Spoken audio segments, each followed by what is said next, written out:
Welcome to episode 186 of the Daniel Yoris podcast with today's guest, Max Larocque. Let's go. Welcome back to the podcast, everybody. Joined here today by my friend Max Larocque. Max, thanks for joining me, man. I know we were just hanging out, but good to get this on recording. And it's weird when we have conversations for real and it's like, oh, this could just be recorded. So I'm glad that we managed to not chit chat too much ahead of recording this so we get the good stuff for the people. Excited to be here, buddy. Thanks for having me on. A question that I've been meaning to ask you for like probably a year now. What was it like and what was the lead up with having Chris Williamson, James Smith in your gym? How did that come to be and what was that like? Not that these guys are like mega celebrities or it's not like, you know, Tom Cruise or whatever was in there, but what was it like? Because that must have been a cool experience. Yeah, it was cool. And I mean, honestly, kind of stroke of luck, to be totally honest with you. So I was going to be actually attending James Smith's, it was his book tour that was in Edmonton that weekend. I didn't actually realize it was a book tour. I just thought it was sort of like a, you know, just a speaking seminar of some sort, but didn't realize that it was actually a book tour for his book, How to Be Confident. And so I think 4 months beforehand as well, that's when he had announced the beginning of Newtonic. And so that was an extra bonus that, hey, Chris Williamson's actually going to be joining. So I was like, oh, fuck, that's pretty cool. Like, you know, pretty big podcaster in this day and age. So when I saw him land, because I had been following his series on YouTube, he was vlogging that entire book tour.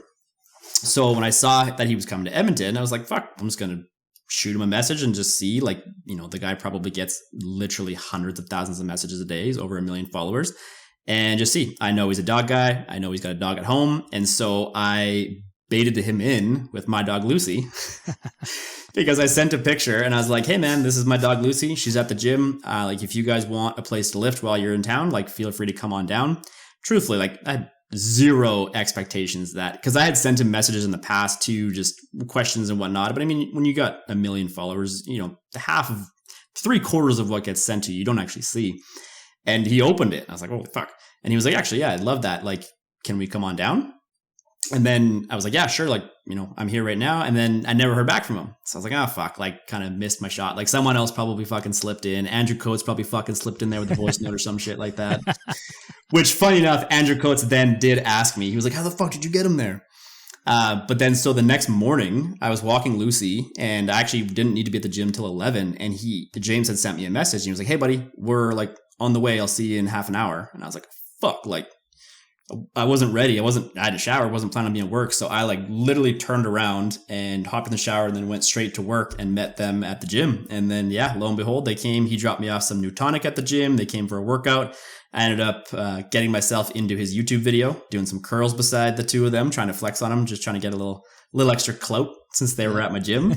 But no, man, both like super down to earth guys. It's funny, like when you meet them in person, you realize they're just people. And I think that's been one of my biggest takeaways from going to the different conferences that we've been going to, you know, things like that, where you build up this perception of who these people are behind a screen. And when your only exposure to these people is behind a, you know, 4.5-inch screen, it's really easy to build them up to be bigger than just normal people. And once you talk to them, they're very down to earth. You know, James has definitely got a little bit of a persona that he puts on online, because when you talk to him in person, he's super chill guy, super down to earth. So it was quite the cool experience, to say the least. And we had a lot of people being like, man, how the fuck did you do that? Like, and it was just like Lucy, like obviously it wasn't fucking me that got him there, that's for sure.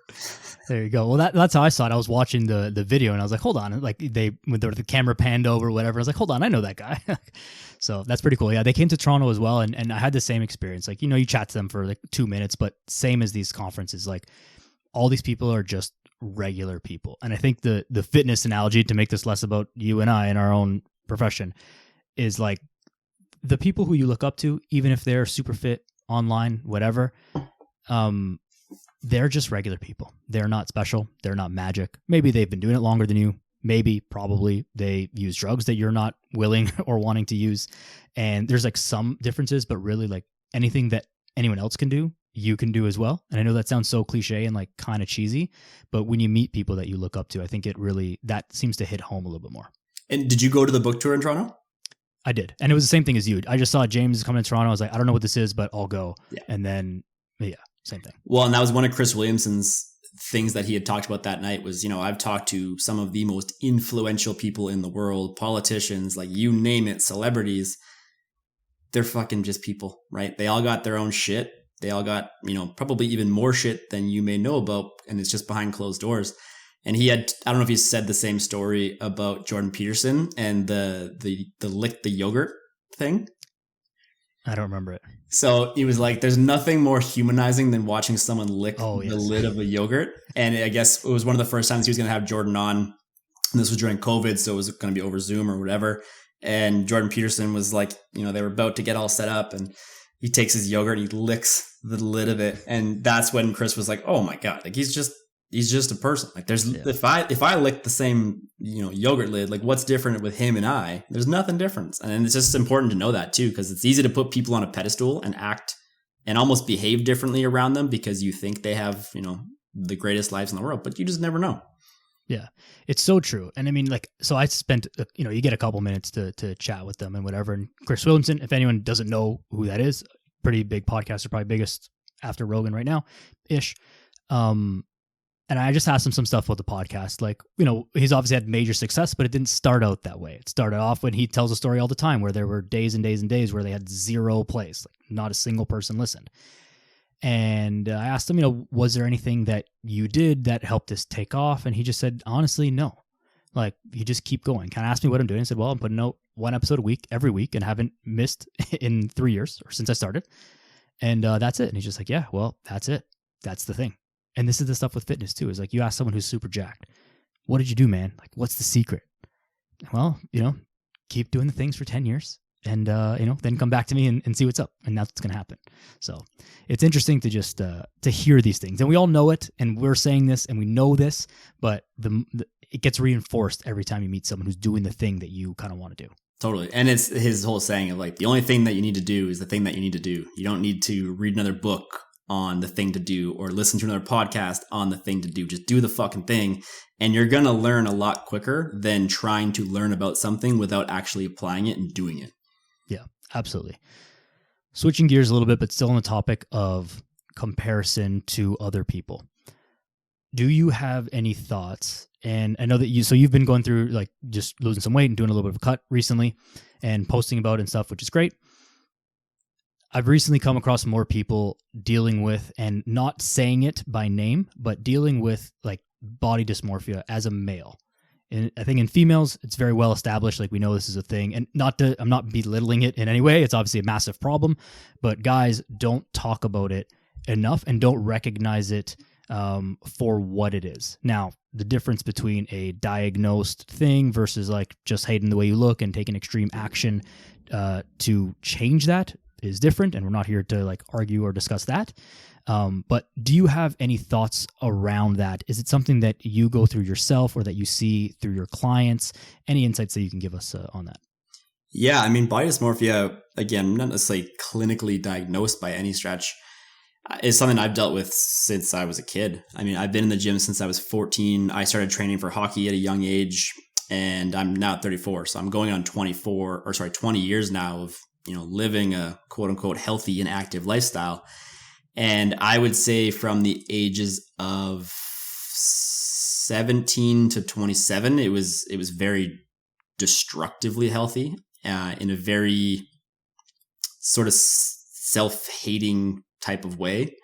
And at that point, I didn't really recognize the importance of the mental health side of things and sort of the spiritual and emotional health side of things, where I was so focused on the external side of what people would see and people would then perceive of me, that's all that mattered.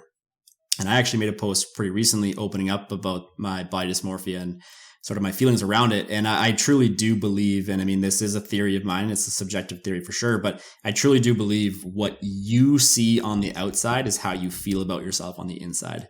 And, I don't know if bigorexia is a technical term, but you see it all the time in bodybuilding, right? Like if you've ever been exposed to bodybuilders, I've dated a bikini competitor before, but if you've ever had any exposure through friends and people in the industry to bodybuilding, like a lot of them don't actually think they're big. And it's like, in what alternate reality do you not think you're fucking jacked? But from my experience with dealing with bodybuilding and literally dating within that industry, like they don't really feel that great about themselves. There is a lot of insecurities. There's a lot of validation that they are seeking. So depending on what their reasoning for getting into bodybuilding in the first place, if it's for the wrong reasons, it can become really, really toxic. And it doesn't matter how big you are on the outside. If you don't see it and you don't feel it and you don't believe it, like you're never going to be big enough. Right. Or in the case of dating a bikini athlete, like, once she was off stage and she couldn't maintain her stage weight, obviously, like she's dehydrated, she's literally on drugs. Like once she wasn't quote unquote stage weight, then in her opinion, she was overweight. And it's just, again, like it's sad and it's unfortunate to see and have to actually experience it firsthand like that. But I genuinely do think that a lot of what you see on the outside is how you feel about yourself on the inside. And I do think that that's where it is important to incorporate the mental health side of things, the spiritual health and emotional health side of things, because you can do all of this external work. You can go on drugs. You can do however many cuts you got to do and how many bulks you got to fucking do. But like, if you don't see what's happening in reality in the present moment, is it all ever going to be worth it? Yeah, agreed. I mean, there's a quote that I heard that was kind of like as a joke, but it's actually, I think, very true and really like hit home when I heard it. And it was something to the effect of, the first day you enter the gym is the last day you'll ever be satisfied with the way your body looks. And, we talk so much about like it'll increase your confidence and you'll walk with your shoulders back and chest up and so proud and happy with your body and all this stuff. And I think that is true. But at the same time, it's almost because you start to notice things that you weren't aware of before. You're like, my shoulders could be like a little bigger. My biceps are like a little small. My quads are a little bit uneven. And you start paying attention to things just because now it's in your world, versus before lifting, it was like, yeah, like I'm a little overweight, but like, I don't really, you can't pick out any other details other than, yeah, my pants are a little tight, right? Which is still valid and still a thing. But it is crazy about that. So how then do you go about, for yourself, even trying to like close the gap on that, about what you see on the outside being more of the reality versus being so critical of yourself? I mean, I've done I spent a lot of money out of pocket on seeing a psychologist in the last 2 years, and really actually committed to the work that is required when you see a psychologist, you go to a therapist. I think, truthfully, I mean, to backtrack a little bit too, and I think there's no right or wrong, like whether you want to start with the inner work first or the outer work first, if we want to like kind of simplify it in those two terms, where, when you do start working out, you start moving your body more, you will become more confident. And that might be what is then sort of the catalyst for you to then start doing some of the inner work to kind of complement that. Some people need to go the opposite way, right? It's the same, like from a fitness standpoint, should I start with nutrition or exercise? And it's like, there's no right or wrong answer. They're both going to lead you in the right direction. It's just knowing that they're going to have to complement each other at some point in time. So going back to what I was saying there, like I've really committed to the work that is required with a therapist, right? Where a lot of people, I think, unfortunately, go to therapy just to check the box off that they went to therapy that day. And, if you go to therapy and you don't apply any of the homework, or you don't do any of the homework, and you don't do any of the things that they, challenge you to do in between sessions, what did you really get out of it? Maybe you're there for validation, which is totally fine. But more often than not, a good psychologist is going to challenge you. They're going to put you in scenarios, and they're going to, try to prompt you to put your own self into these scenarios to make yourself uncomfortable. And if you don't do those things, you're not going to get a ton out of it. And so for the last 2 years, I've really committed to doing the work, and it's been uncomfortable as fuck. And it's been probably the most challenging 2 years of my entire life, but it's also been the most rewarding. And I've also complemented that with doing breath work. So learning a lot more about the nervous system and how that interacts with your brain and sort of the cognitive side of you. And the combination of those two has been like literally life-changing. And it's, again, super uncomfortable. Like I've had sessions. So I was doing EMDR with my therapist, which is eye movement desensitization reprocessing. Okay. So it's a relatively don't want to say extreme type of therapy, but it can be they use it a lot with things like sexual assault, really difficult childhood trauma, different things that essentially you've suppressed so deeply that the thought or idea of talking about it gets your nervous system so triggered that you can't really process it properly. And so what this is doing is it's sort of replicating REM sleep. And there's a couple ways that you can do it. One of which is like fingers, one of which is this tapping. But basically it's getting to the point where, let's just say you went through something in your childhood that if I bring it up, and they rate it out of 7. I don't really know why it's out of 7, but they rate it on a scale of 7. So 7 being so viscerally intense that the thought of it makes my nervous system get super fucking jacked up. I want to crawl out of my skin. I can't talk about it. The idea is that over time you desensitize that and you get it to a 1 or 2 rating on the scale so that we can then talk about it, process it, do whatever we have to do to move through it. Because the reality is it's not going to go away. And you have to do something to work through it. You can't avoid it. If you avoid it, I mean, you can, but you're going to have to backtrack at some point in time. But that's the whole premise of EMDR. And so complementing that with the breath work, which is nervous system regulation and things like that, has been like truthfully life-changing. But I've had sessions where I walked out of one breath work, and I remember saying to my psychologist 2 days afterwards that I felt like an open wound, and I felt like my deepest, darkest insecurity had just been exposed to the universe. Every single person knew my deepest, darkest secret, and it was so fucking uncomfortable. But that's where growth happens, right? And it's something that if you really want to change your life and you want to set yourself up for the best possible connections, the best possible life imaginable, it's like you have to get through it. And the sad reality is that a lot of people, sadly, in the older ages of, I would say like 55 and above, they are so stuck in their ways that they just don't want to, or they don't have the resources to, or they don't have the desire to. And it's unfortunate. I don't know what your relationship is like with your parents, but my dad has severe PTSD from his career. And it's sad to see how limiting it's become in his life. And it's even sadder to see that he's at a point where he's 66. Like, he doesn't want to bring up all of this trauma and things that he went through with work. And it's unfortunate because it's limiting, right? Like, it affects his relationships. And it's just, yeah, like you want someone to receive the help they deserve, but if they don't want to and they have no desire to, you can't force them to. So, long-winded answer for body dysmorphia, but you got to do the work. Like that, it's the same with fucking fitness. It's the same with business. It's the same with everything. Like, you got to just consistently do the work and show up for yourself if you really want to make change. It's understandably more difficult for people who are older. And I think it's just because of amount of time. If we can, let's make a very obvious fitness analogy, like people who are older have harder time losing weight. And it's not because their metabolism has slowed down or whatever other nonsense you read online.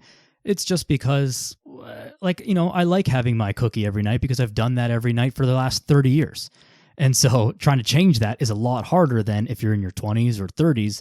You're a lot more pliable just as a person with your habits and with all of the things you're doing because you just haven't been doing them for as long as someone who's 50 plus.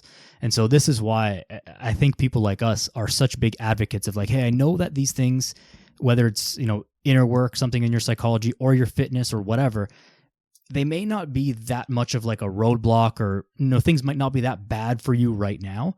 But if you don't spend the time and the money and the effort to fix this shit now, it's only going to get worse. And it's not going to get better by just ignoring it and leaving it be. And so you've got to, 1, recognize that like there's something that you need help with. And then 2, step in and do the work for it. And the work is the hard thing. The gym analogy again is like, you can just show up to the gym and check the box and say that you did it. If you never like really push yourself, you never get close to failure, you don't follow a program, like you don't really put some effort into it, you'll feel nice, but you're not going to get the results that you're really looking for. And that's just the reality. We wish it was different, but it's not. Well, and that's exactly, and you got to be ready for it too, right? Like I tried when I was 24, I had a brief stint where I was seeing a psychologist. I think I saw him twice and it got fucking scary and I wasn't ready for it. And I fucked off and never went back.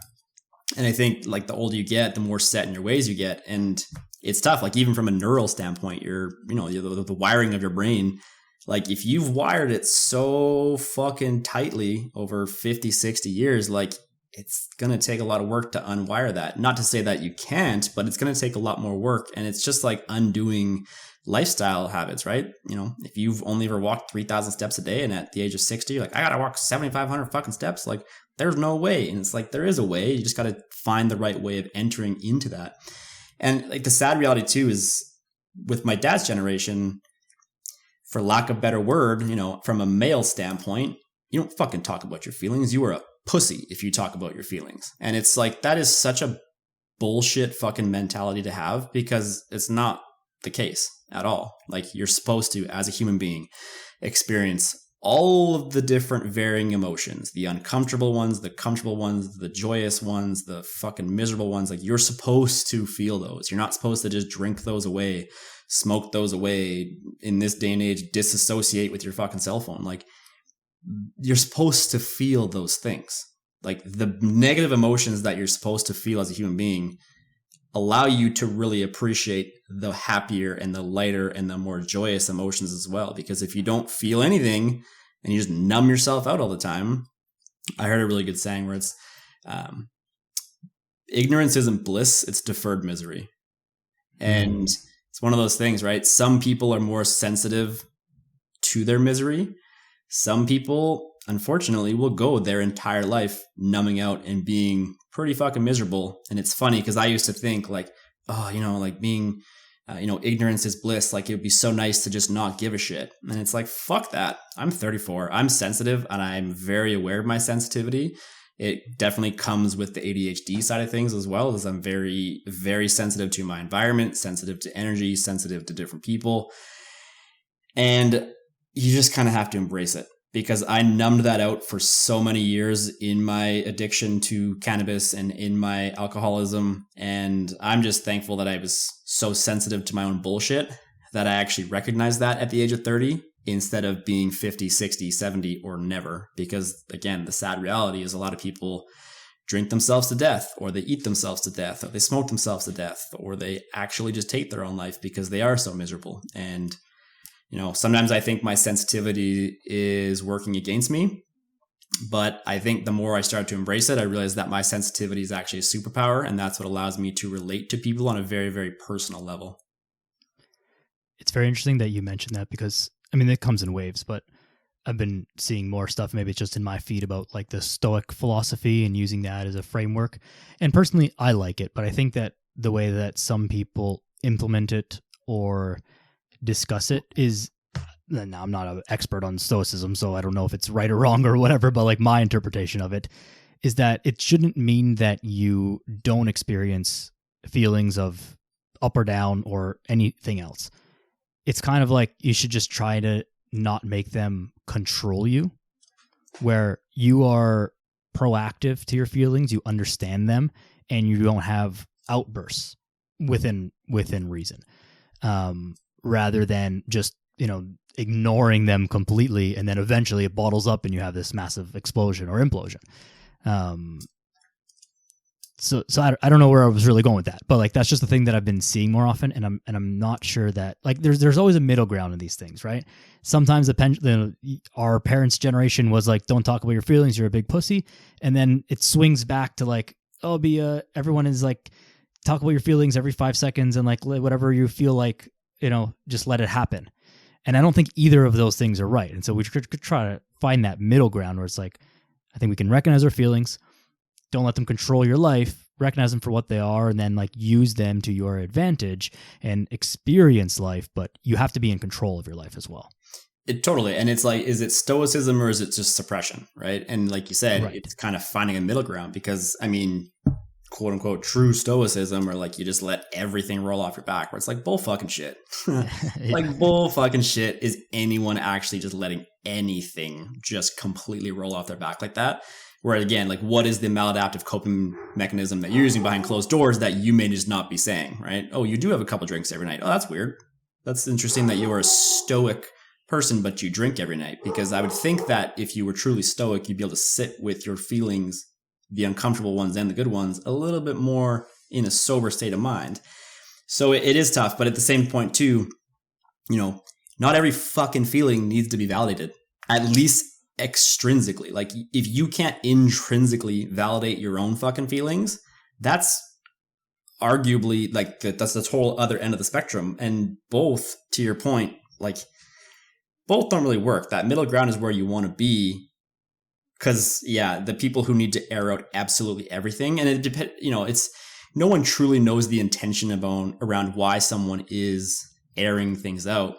But like, are you just doing it for external validation? Because that's wildly different than just actively acknowledging your feelings, knowing that they're there, being able to sit with them, and then also being able to self-regulate yourself into a better position. Because if you're only relying on external validation and things outside of yourself to feel better about your emotions, like that's not healthy in its own right. You'll never get ahead that way. And you referenced this earlier, and we talked about it before, but a simple thing is like the weather. If every time it's cold or rainy outside, you're like, oh, fuck it, I can't get anything done today. I have no energy. I'm just going to sit on the couch, have a few beers, and order a pizza. If you do that every single time it's like kind of cloudy out, you're not going to have a good life. There's no way you're going to have a good life like that. You'll never be able to accomplish anything professionally. You'll never be fit and healthy and enjoy things because newsflash, like it rains and it's cold, like, and especially if you live in Canada, like it happens often and for long periods of time. So unless you're going to move to a sunny beach in the middle of the ocean somewhere, which you're probably not going to do, but I guess it's certainly an option. You got to have some ways of dealing with these things to understand, okay, there are some circumstances and some occurrences that are outside of my control, but I do have the power within myself to decide how I react to this thing. And it can be positive or negative, or it can be powerful or something that maybe knocks you down, because there are going to be days where you're like, you know what, fuck it. This is a me day. I'm on the couch. I'm ordering pizza. No one talked to me. That's going to happen. It just can't be every day. Yeah, and I fucking hate when people bitch about the weather. Like, honestly, nothing is a true pet peeve of mine of people who come in and bitch about the weather. Where it's just like, you don't have big enough, first world fucking problems. You don't have big enough problems in your fucking life that you feel the need to bitch about the weather on a regular basis. Because even on sunny days, it's too fucking windy, or it's too hot in the summer, but then it's also too cold in the winter, where it's just like, God, you're truthfully just exposing how miserable you actually are. And that's how you're deflecting it and projecting it. Yeah. I had an Uber driver once. He's like, oh, people from Canada, I don't remember what country he was from, but not Canada. And he was telling me people from Canada are the Goldilocks people. It's always too hot or too cold or too this or too that. It's never just right. And I was like, oh, honestly, that's a pretty good take. And it doesn't even matter where you are, because like where you live in Edmonton, as I would call real Canada, it is actually cold there. It snows a fucking ton. Like that is real winter. What we get here in Toronto is not winter. Technically, yes, it's winter. It snows. It gets cold. We'll have our days. But like, it's not that bad. I think in Toronto, honestly, you could get by wearing shorts and t-shirt basically all year round, because you leave your house in the winter, it's minus 20 outside. You get into your car, which is sitting in the garage. You drive to wherever you're going. You get out of your car, you park, 5 steps away from the store, and then you go inside, and the inside is heated, and then you leave, and then you go back into your heated house. And you never actually spend time outside. So unless you're going for a walk in the forest when it's cold out, winter shouldn't really affect you, because we live in temperature controlled environments.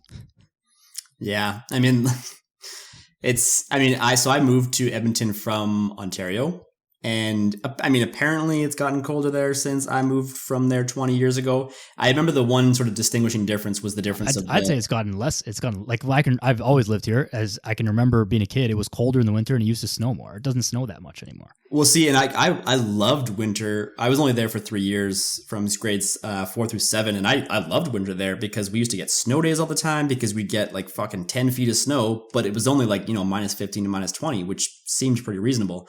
And then I remember moving here, and the first day it was like minus 35. So like, assumptively, it's fucking snow day today.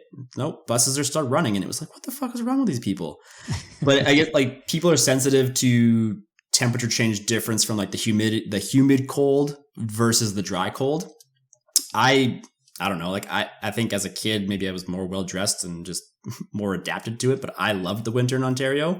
I think winters here, I have like a pretty firm stance on like, if you like, you can manage winter, but you need to dress to be warm. You don't need to dress to be cool. And I think that was something, truthfully, when I got Lucy 4 years ago, where it was like, look, my dog is like as ADHD as I am. Like we hit 15 to 20,000 steps a day every single day. And if she doesn't, she will fucking go crazy, just like I will go crazy.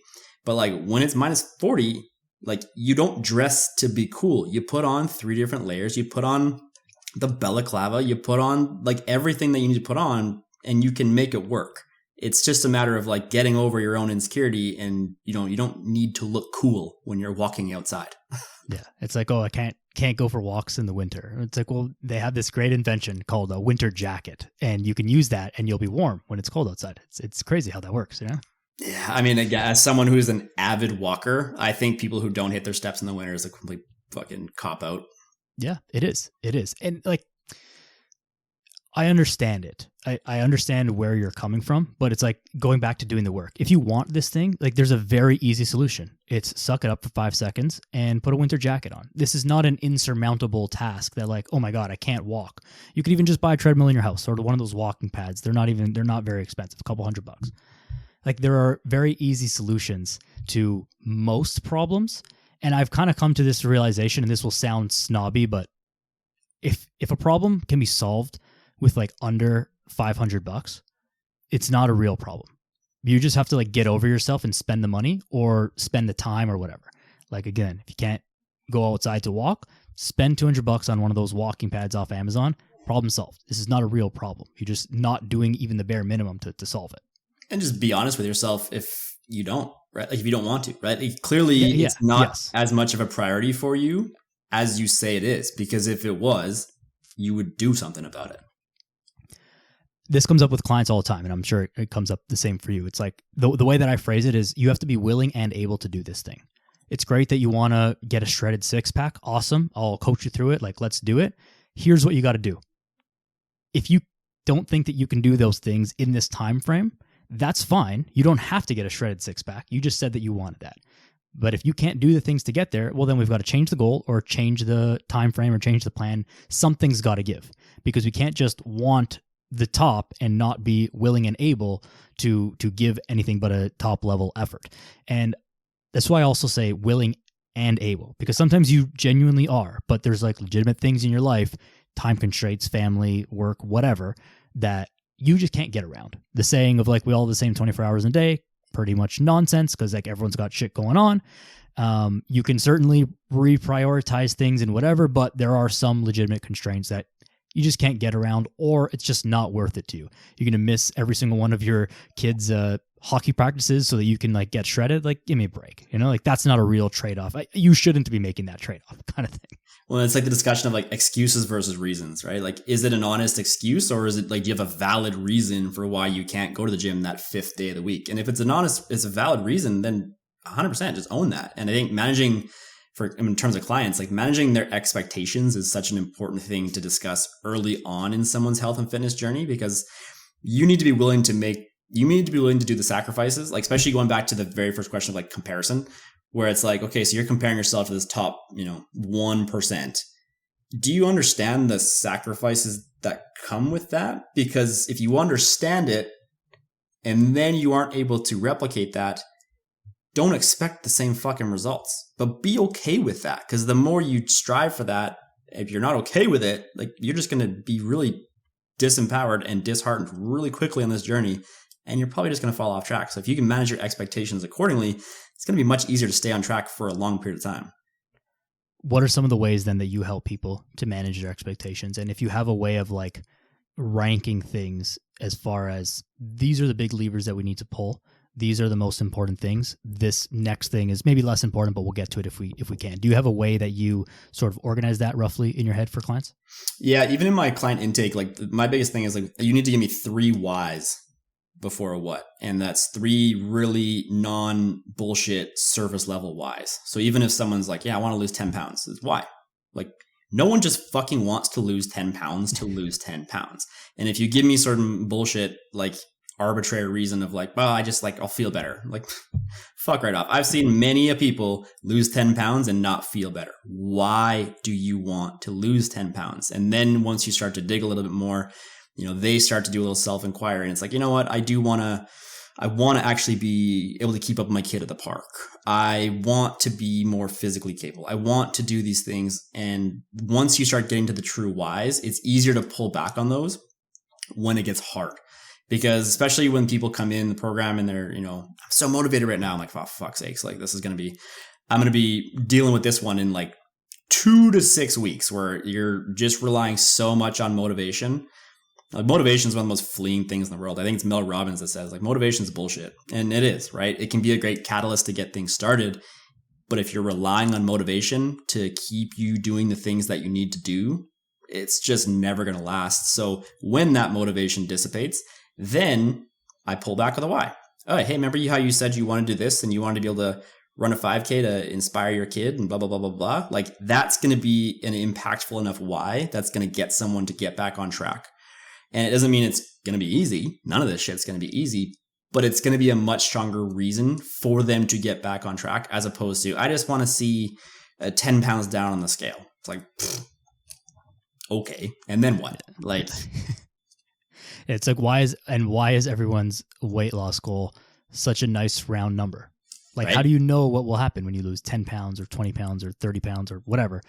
It's just like your ideal goal weight is probably like a 13 pounds change, right? It's 10, it's just an arbitrary number. And so it's nice to like have something to aim at, but you're right, 100% that there has to be an actual reason why, because you'll easily lose those 10 pounds and then nothing will change in your life. And like, oh, I still don't feel good. I still can't do all these things. I still can't, whatever. And it's like, but you hit your goal.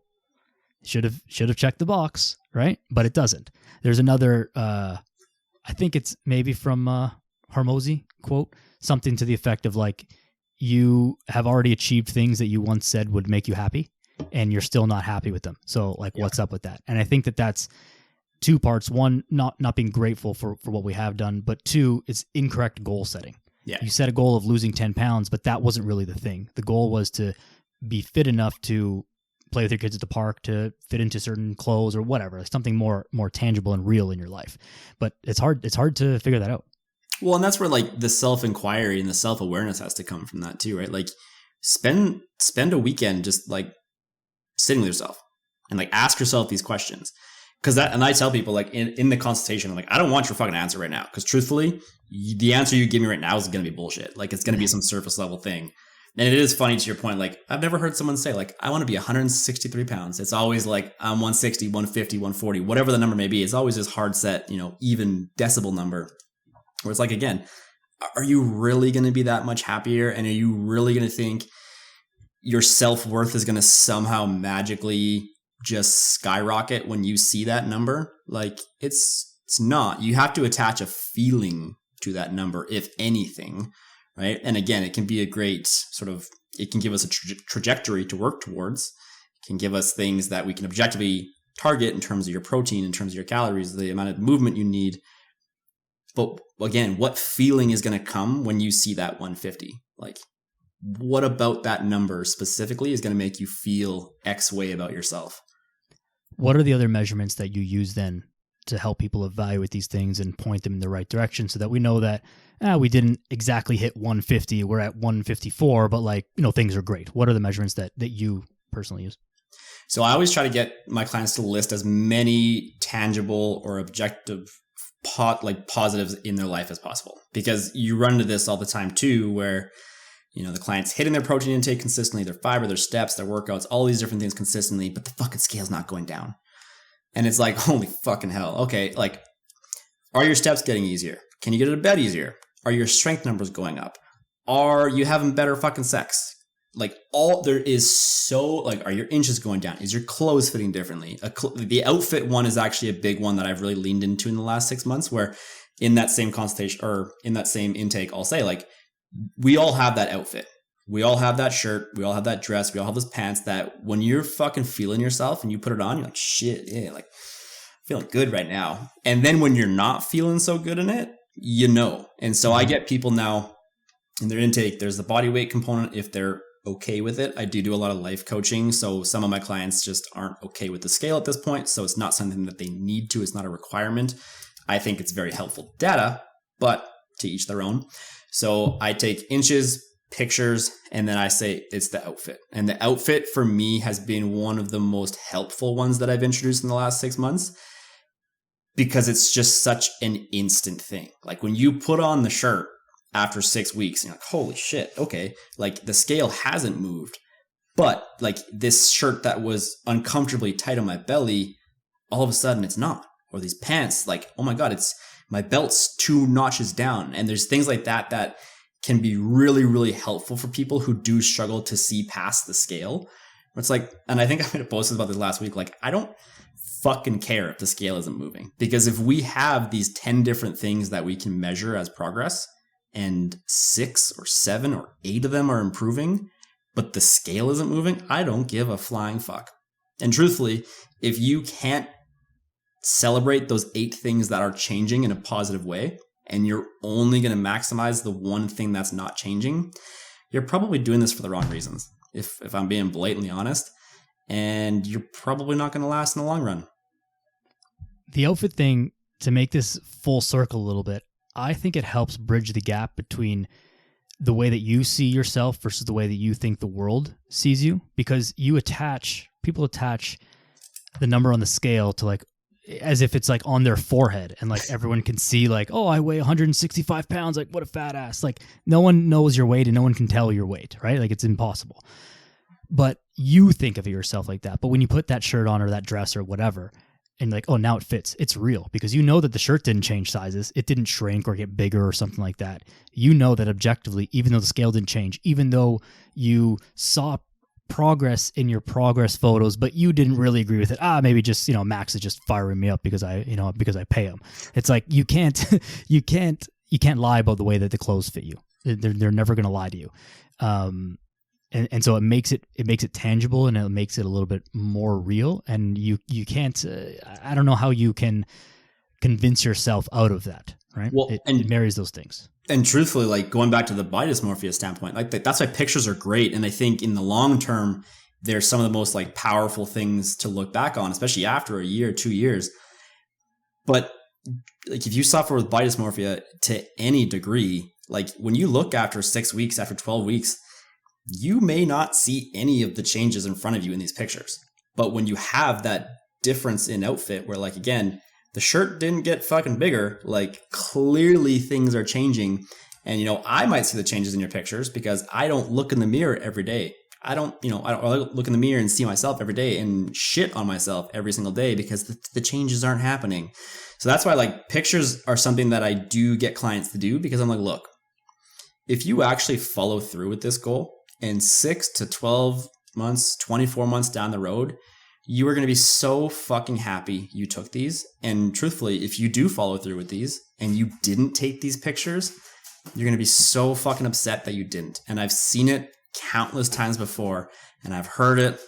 Fuck, man, I wish I would have taken those pictures. And it's like, I'm not going to force you to do something you want to do, but I can tell you right now, in 1 to 2 years' time, if you actually do what you tell yourself you want to do, you're going to be super fucking upset that you didn't.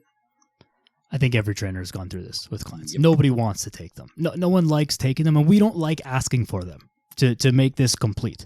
I know that it's uncomfortable to take a photo of yourself, especially when you're just signing up and everyone on the calls, the last 3 months have just been really fucking off with my diet, haven't been going to the gym, haven't been doing anything. I feel horrible about my body. I feel, all of these things. The last thing you want to do is get down in your underwear and send your photos to a stranger you just met on the internet. Like we fully get how that's uncomfortable, and it's not comfortable for us to ask for them, but we always know that people are thankful for them. It's one of the easiest ways to like see progress and be thankful for the progress. And also I think to make it last a little bit longer as well, even if the coaching relationship ends, because you will have that photos to look back and like, oh, I look good there and I felt good there, and I want to keep that. I don't want to go back to the before picture. Yeah, and I mean, I've run into it before too, where like clients don't want to because they think I'm just using it from a sales pitch standpoint. I'm like, hey, I won't even use it. I would like to. Obviously, it'd be beneficial for me. Sure. But if you were that uncomfortable with it, I won't use it as a transformation picture. I mean, truth be told, I've also had people come in who don't want that. And then a year down the road, they've had such amazing transformations. Now their confidence is higher. They feel good about themselves. And then they're like, yeah, fuck, use it, man. Like we crushed it this last year. Like, go ahead. So it's just like, again, like I've had clients who've had amazing transformations that I've never shown on the internet before. If you don't feel comfortable with it, I'm not going to force you to do it. Like, yeah, it's beneficial for me, but I'm not going to force you to do something you're not comfortable doing, especially if that's going to be the make or break that gets you into taking control of your life and making positive changes. Like, I'm not going to be like, you can't work with me if you're not going to use transformation pictures and I can't use it for my fucking sales. Like, no, I'm busy enough. Like it would be helpful, but I'm busy enough. Yeah, like sure it's good, but it's also like, yeah, it's not useful, and you've got enough that you can use it. But I'm also kind of going, and this is probably not that relevant for anyone listening, so maybe we won't spend too much time on this, but I'm not sure how effective that whole transformation photo thing is anymore from a marketing perspective. And maybe this is me projecting my own cynicism around the internet, but it's like there's so many edited photos, so many AI photos. Like anyone can just get transformation photos from anywhere. You can type them into any AI photo generator and you can get photos that look totally legit. Like this is not difficult to do.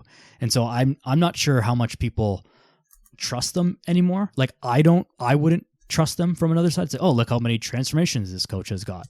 But I don't know. What do you think with that? Yes and no. I think there is still the element of like the whole proof post side of things where depending on how someone came across you. And I think this is where it does depend on, I guess, the size of audience that you have and how this person came into contact with you in the first place. If they're a complete and total stranger from the internet, they've never listened to me on a podcast, they've never listened to me talk, they don't really know who I am as a person, they're going to be someone that wants to see proof of what I'm doing before they even potentially sign up for coaching. Right.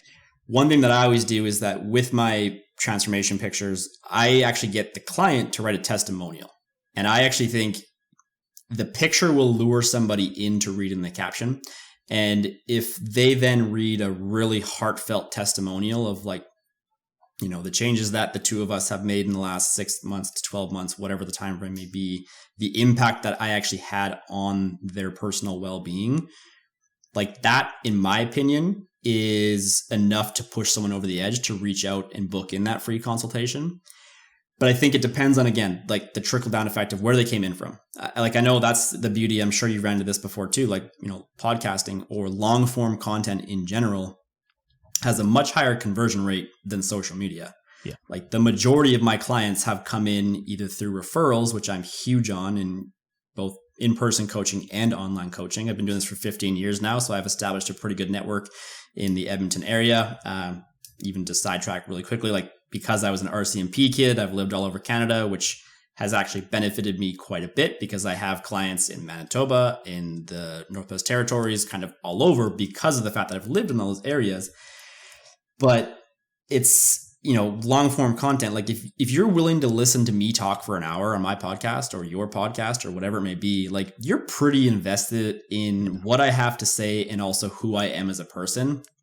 If you just followed because my dog's cute and you think I'm a good looking dude, like the reality is like you're probably going to take a lot more convincing to buy something from me, which is obviously in my case, you know, online fitness coaching and personal training in person.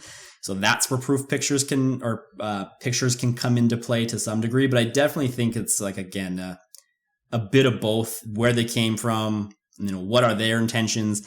And even then, like I've had clients that have come in through testimonial pictures before that kind of come in for the wrong reasons because they're like, oh my God, that person lost so much fucking weight in a year. And I'm like, yeah, but like, again, are you willing to make the sacrifices that person made? And if you're not, manage your fucking expectations accordingly. Right. This is the thing is like, you'll have a client who has a crazy transformation photo. The before and after is wild. And that's like very eye catching. It's great. But then you'll have that client who's like, their before and after picture is good. You could definitely notice a difference. It's not like, oh, which one is the before? You definitely notice the difference, but it's not like so crazy. But the story of what happened in that person's life is like unbelievable. They've had a complete 180 in their life. Everything is amazing. Their health is improved, like their blood pressure, they're off medication, they're off this, like everything is going so well, but that's not captured in a before and after photo. And that's the thing that like matters more than like, oh, this, you know, Susie lost 75 pounds. Like that's great. But like, that's a lot easier than turning your whole life around, you know? Totally. Yeah. This is also why I'm so big on the podcast. Cause I think it's something that you can't hide. It's really hard to hide in like 1 hour conversation times however many episodes you do over the length of your podcast. Like you can't hide, but anyone can like make a cool social media post.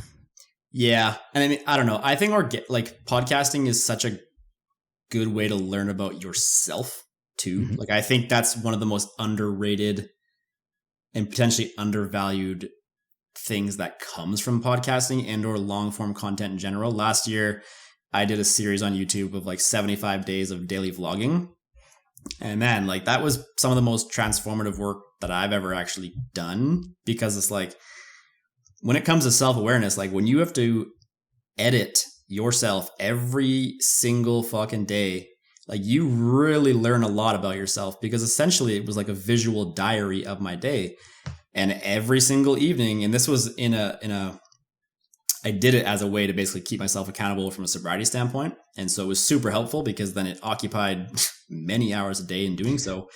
But like from an emotional regulation standpoint, like, you know, if something bad happened or something happened in general, like you then had to go through and audit your emotions that day. And so it was kind of like a checklist throughout the day. So if something happened and you didn't really necessarily like how you responded to it, whether it was like a client canceling or like a sale falling through, like whatever it may have been, and you acted like a fucking baby about it, like I actually had to acknowledge it right then and there. And then I was able to make changes when something like that happened in the future. So it was a super, super powerful and like transformative tool.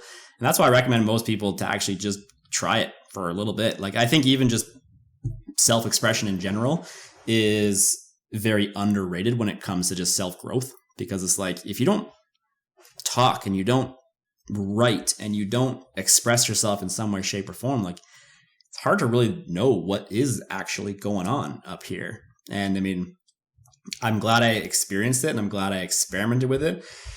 I know that daily vlogging is not fucking for me. I think after experiencing now like short form content for so many years, on and off inconsistent with the podcast due to my slip ups with sobriety, then the vlogging, like I know that podcasting for me is the most organic and enjoyable medium for content for me. I've done, again, I think I have like 2 blogs. I just don't like the effort that goes into blogs, knowing that it's going to reach very little people, at least in the state that I'm in, due to my size of audience and things like that. And I think for me, like just talking is a very natural thing. I've been doing personal training for 15 years. Our whole job is around talking to people all fucking day, every day. And so just talking on a mic is a very organic thing for me to do. And it's something that I can commit to doing consistently because I really enjoy the actual act of self-expression via my voice.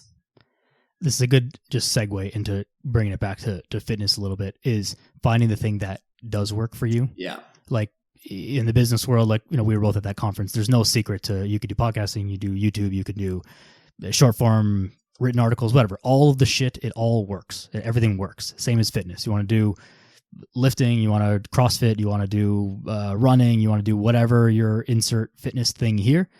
All of it works to like make you healthy and have a little bit of a better life.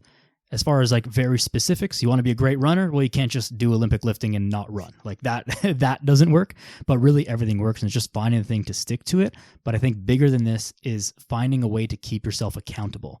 And this is where that third eye view of, one, an external person as in a coach, but 2, like in your example of filming yourself, that's almost like being held accountable by yourself from a bird's eye view, versus if you're not filming every single thing you do, it's hard. You can try and keep yourself accountable, but how easy is it to blow yourself off every day? Oh, I was going to go to the gym today, but fucking, you know, I had this, that, and the other thing. I couldn't do it. Trust me. I just couldn't do it. If you have someone holding you accountable, it's way easier for fitness and for basically everything else. Everything. And I've always said, like, accountability will always outweigh motivation.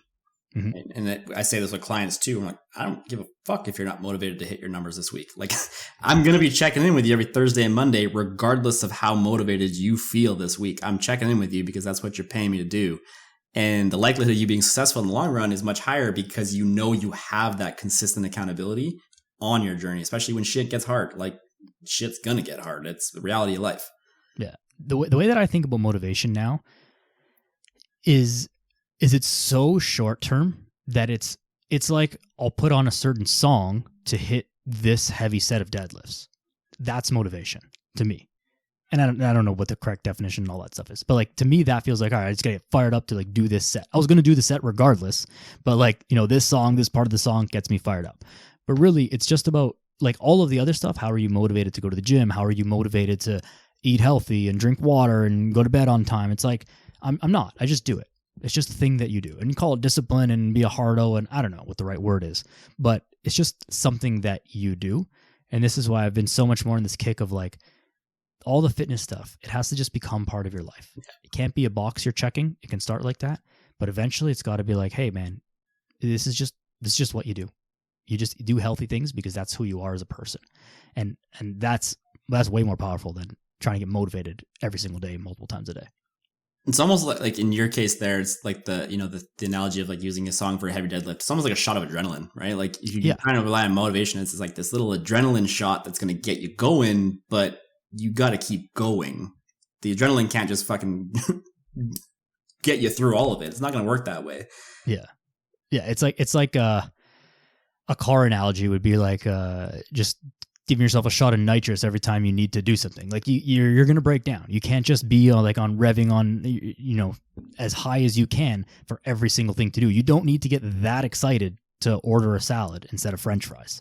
Like these are minor decisions that add up a lot over time, but you can't be like that fired up to do these little things. It just has to be normal.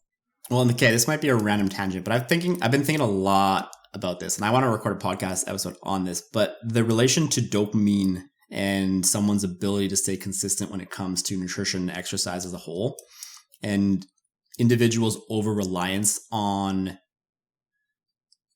negative dopamine sources.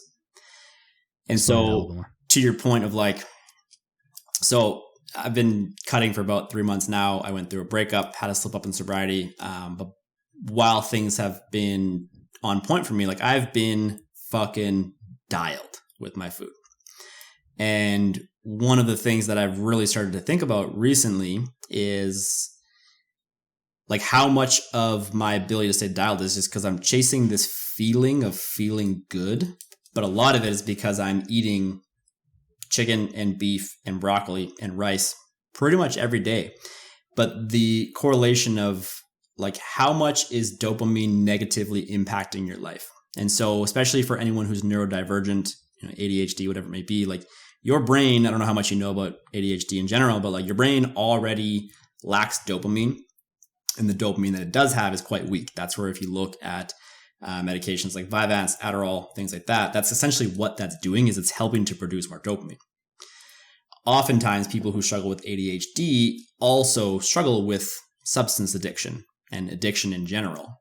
So if you're someone who is struggling to stay on point with your diet, like ask yourself how many highly processed foods you're trying to sneak into your diet on a regular basis.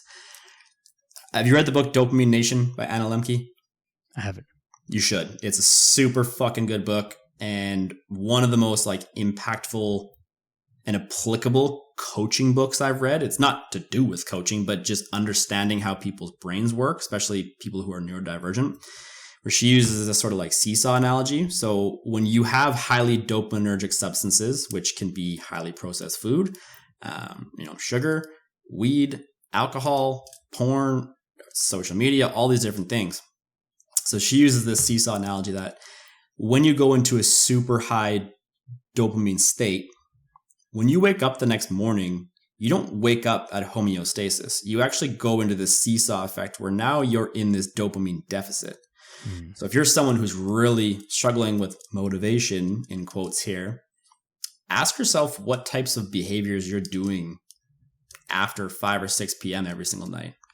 Because if it is, overconsumption of shitty, toxic fucking trash content, amplified by a glass of wine or two, amplified by some weed, amplified by some porn, amplified by a bunch of fucking hyper-processed shitty foods. Like when especially with ADHD, like once you get dopamine, you're just wanting all the dopamine. And so it creates these extremely strong urges and these extremely strong cravings. So if you're someone that's like really struggling with your diet, like try to simplify your diet as much as you can and limit processed foods as much as you can, and just just test it on yourself for 2 to 4 weeks. You're going to have to go through, it sounds extreme, but like a state of withdrawals, because if you're just used to someone who has like, sugar every single night, wine every single night, like at that same point in time, every single night, you're going to feel this really strong urge to pull and reach for that dopamine. And it's just something I've been thinking a lot about recently, because if you're someone that's over reliant on like hyper processed foods, or you want to or try to incorporate those in your diet, like ask yourself honestly, like how much more difficult is that actually making things for you when it comes to staying on track with your diet? And a discussion I had with one of my clients and trainers this morning was like,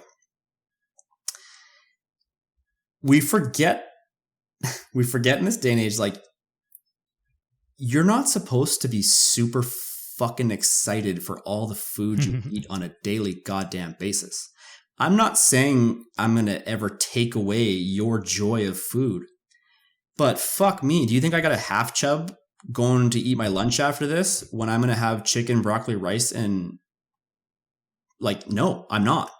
But I know it's going to fuel my body. I know that I'm going to perform better. I know that I'm going to actually be able to think more clearly, which is going to benefit my relationships, which is going to benefit my business, which is going to benefit my health as a whole, which is going to benefit how I feel about myself. And again, that doesn't mean last week, the girl I'm seeing and we went to a movie. I got a big old thing of popcorn with a bunch of butter and shit on it. Like, I'm not saying you can't have these treats, but just understand when you're fueling your body to feel a certain way, you also don't have to be super overly enthusiastic with every fucking meal you're going to eat in a day. And that might sound overly restrictive to some, but it's just like, again, like, what do you want? Like, what do you actually want out of the changes that you're trying to implement in your life? Man, that is a absolute mic drop description there. And you actually perfectly described something that I have also been struggling with for like conceptually for a very long time, and I didn't know how to explain it, but that is it. And it's, how do we like it's this question: is Diet Coke bad for me? And it's like, well, the studies say it's not bad for you. It's definitely a better solution than like the regular Coke because it's no calories if you're trying to lose weight, blah, blah, blah.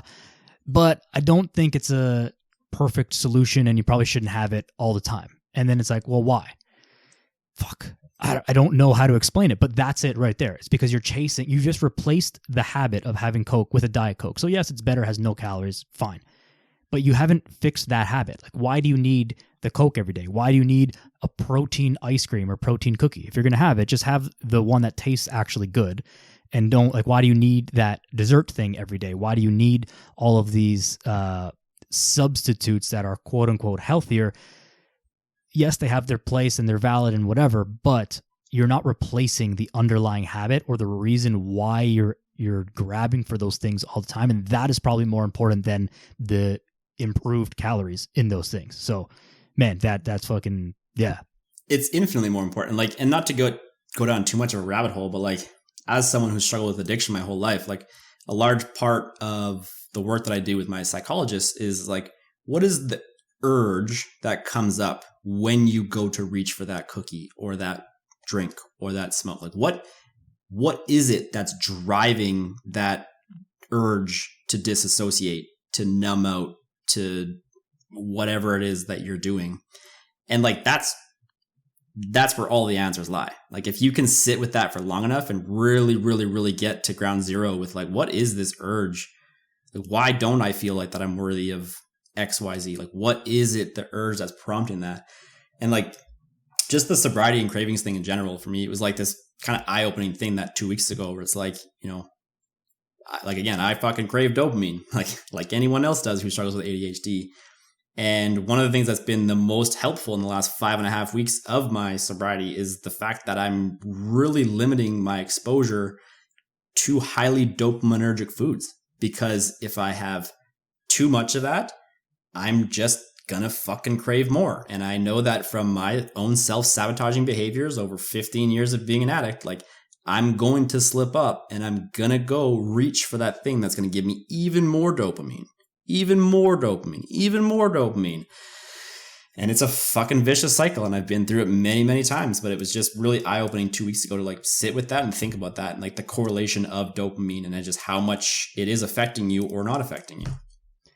That's some serious inner work. And I'm so happy that you shared that, because that for sure takes a lot to even to realize that and to put it into words that way. Because for sure, like I think we all struggle with this to some degree, ADHD or not. And the unfortunate reality is the world is full of these like easy, quick, cheap dopamine hits.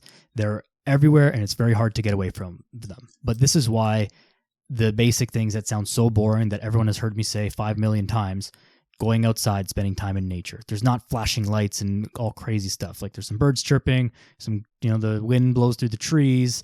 Maybe you can hear a creek in the background. Like that's nice. That's very good. Working out, training hard. You can only be focused on one thing when you've got a couple 100 pounds on the bar on your back. You can't be thinking about all the shit in your day. You lock in, you zero in on what you have to do in that moment, and you get it done. And that is a way to use your body to get inside your brain and get inside your heart. And that's the way that I think about meshing this, like the inner work, the outer work, the breath work, the meditation with the fitness, is we use the body as like a vehicle to how do we get into that? Because it's very hard to learn to sit there and meditate and kumbaya on the top of the mountain. It's very hard to do that. But you can have these little moments. If you're looking for them, you can find these little moments and use your body to get into that. But not easy. Not easy. And just various practices, like you said, right? Like exercising, cardiovascular work of some sort, breath work, meditation, all these different things to get into your body. Like I always laugh and I used to get so fucking frustrated when, something would come up in therapy and my therapist would say like, where do you feel this right now? I was like, fuck, Stu. Like, I don't fucking know. Like, what do you mean? Where do I feel this in my body? But it's like, we're all so disassociated to our bodies because we're so fucking stuck up in here because of the fact that like social media and like our phones and everything like that, where it's like you actually, if you slow down enough and you actually get present, you can feel the restriction in your chest. You can feel the gross feeling that's sitting in your gut. Like you can actually feel these emotions that literally get trapped inside of your body if you can sit with it for long enough. And it's really telling when you can do so. And it's something that's not fucking easy at all. But to your point, all of the changes that we're ever going to try to implement with a client, they're all very simple. None of them are going to be these massive life-changing things because they're very, very simple and they're not easy because we live in a hyper-accessible, hyper-palatable world. Especially if you struggle with food addiction, you can literally have food dropped off at your door in 15 fucking minutes. Like, all these things are just so much easier to do. But the changes that we're going to try and make your health and wellness improve, they're super fucking simple. Walk more, spend more time outside, get some more sunlight, eat more protein, eat more fucking vegetables, exercise 2 to 3 times a week. Like, that's not sexy, but that's what it's going to take for you to do this for the rest of your life. We wish so badly that it was more complicated than that. Seriously. You know how much more money we would make if it was harder than that? But it's not. Like, that's just the reality. That's what it is. But it's the doing it. That's the hard part. It's the doing it. We wish there was some more secret knowledge. We would be happy to share it with you. There just isn't. It's the simple shit that you all know that you should be doing that is really hard to actually execute on. So. Yeah. And that's where, again, having a coach can be one of the most beneficial investments you ever make in your life. Absolutely. Absolutely. Well, listen, Max, I think this last bit, especially, but the whole conversation, we've given people a lot to think about. And I think people are going to have a lot to reflect on. And I hope that you spend like 10, 15 minutes after you listen to this episode, sit down and write some stuff down, whatever is in your mind, like have a little reflection session and start to make a plan for how you're going to implement these things in your life. But Max, you want to let people know where they can get in contact with you? I'll put it all in the show notes, but rattle it off for us. Fucking right. And just to quickly add to that last point too, find ways of personal expression that work for you. Some people don't like writing. Some people don't like, vlogging, videoing themselves, whatever. I've actually had a couple clients recently download an app. I can't think of it off the top of my head, but I do voice notes with all my clients. I was just going to say, voice noting is great for that too. Yeah, it's just a much more personal touch to things. And it's fucking amazing. A client will ramble on for 8 minutes and they'll be like, oh my God, like I never even noticed that before. And it's the power of self-expression because you're actually just verbalizing what the fuck is kind of going on here and you can make sense of it. but there's actually apps now that you can essentially use as a voice recorder that you can use as like a voice journal. So find what works for you, whether it is written in a journal, whether it's spoken into an app, like video yourself. Don't post it, like fucking just video yourself and go through and watch it and listen to it. But like just to interject there actually, Max, quickly, I think that, and this thought just came to my head, I don't want to lose it, is the voice note or the video to yourself instead of writing. I think it might actually be better because it's uneditable. You're just going to hit record and you're just going to go. When you're writing stuff, you're going to be like, no, not that word. Choose this word. It's true. And that's not necessarily authentic because now you're thinking about it too much, right? If you just hit record and you just go, it's going to be whatever's like right off the top. And you might repeat yourself and make mistakes, but that's okay. It's going to come off more naturally. So anyways. Well, the thing that you can do though is like actively kind of audit your self-reflection. So if you just speak in a very non-judgmental way where you're just speaking and it's like whatever the fuck is your mind is coming out, listen to it, and then you can even strengthen the neural pattern even more by then writing it and sort of actually like, oh shit, like let's say you say something, and really not to go back, but like podcasting for me has been very, very transformative because it's like, let's say I say something, whether it's with a guest or it's just coming up on my own podcast, and then I go back and listen to it to edit it, I'm like, you know, I used to believe that, but like I don't really believe that anymore. And so you can actually start to challenge things that you may or may not, you know, you may have used to believe, but you don't believe that anymore. And that's actually a really cool, you know, sign of self-growth as a whole, because it's like, well, if you listen to yourself say it and then you don't agree with it, you're probably not going to say it again and you're not going to believe that anymore. So that's where like actively reflecting on your self-expression is, truthfully, I don't want to say half the battle, but like a lot of the growth that's going to come from self-expression is the active reflecting of your self-expression. Because I also have run into the issue with people before where like, I just can't listen to myself talk. I'm like, fuck, that means you need to listen to yourself talk. Like that much more you need to listen to yourself talk, or like you have to do that, because that's where, again, that's where the actual change can then commence from. But agreed, social media, Max Larocque Fit. You can find me there. Website is maxlarocquefitness.com because I used to have an old Instagram. So that's that. Squats. My podcast is the Squats and Sober Thoughts podcast, which will be making a comeback as of tomorrow. I'll be recording my first episode back because it's been a pretty inconsistent form of content for me. But I mean, I've briefly touched on it. I am 5.5 weeks sober again. So I'm just feeling much, much better about myself overall. Even going back to the whole dopamine standpoint, right? Not chasing that fucking highly dopaminergic foods every single night, putting back a half a fucking thing of Oreos each and every goddamn night has been very beneficial. So I will be making a comeback on that tomorrow. And yeah, that's pretty well it. If you're in the Edmonton area and you want to come for a workout, I do co-own a gym called F.R.E.E Fitness. My dog Lucy's there. I mean, it got James Smith and Chris Williams in there, so it better fucking attract your ass too. So beautiful, man. Well, listen, this was great. It's been a long time coming, so I'm happy that we got on it. And I'm sure it won't be the last time that we do a recorded conversation, but many more to come. Anyways, so thank you very much. Is there any last words that you want to leave the people with here in closing? I think that last little bit, just the self-expression. Make sure you reflect on your self-expression, because that's where the most growth will actually come from.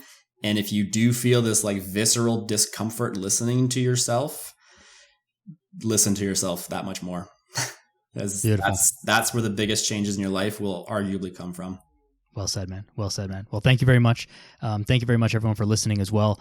Max Larocque, follow him on Instagram. Check him out in Edmonton if you're in the area. Squats and Sober Thoughts podcast making the comeback. So all those links will be in the show notes, but give us a follow, subscribe to the podcast, share them, leave a rating, a 5-star rating. All that good stuff really helps the show grow, helps us grow, helps spread the good messages and all those good things. And we very much appreciate it. Go outside, be a good person. See you next time.